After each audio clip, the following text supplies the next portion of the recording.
这个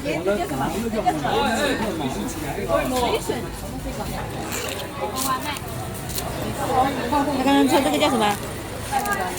水笋，不是茭白吗？哪家？都这样啊。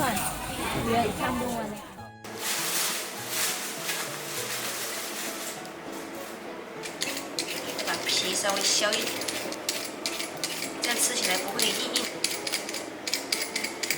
就削下面就好，上面的比较嫩。胡萝卜也削皮。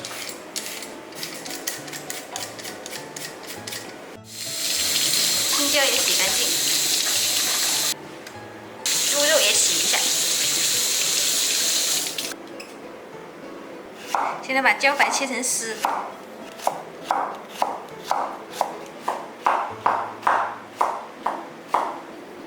再来切一点胡萝卜丝，这样切它会跑。先切2下，再翻过来。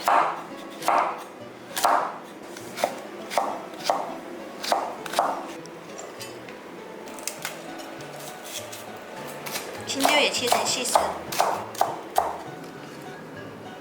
再来切一点猪肉，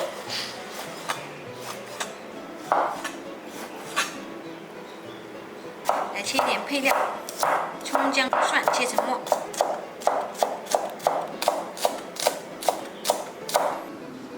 再切一点小米椒，锅烧热倒一点油，不要太多了，把五花肉爆至油来。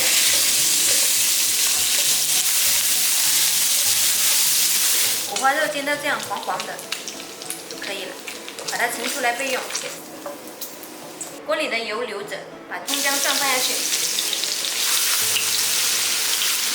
先炒香，再下入红辣椒，翻炒2下，下茭白、萝卜丝，再加入1勺盐、1勺蚝油、少许的生抽。再来几颗白糖，加入一点清水，炒到茭白和胡萝卜丝变软，就放青椒。出锅前再来一点水淀粉，再把五花肉倒下去，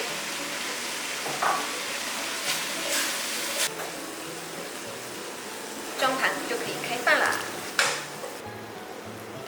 3丝茭白就做好了，味道鲜香，好吃又下饭。茭白营养丰富，美容养颜，还减肥哦。你们想吃吗？想吃记得关注我哦。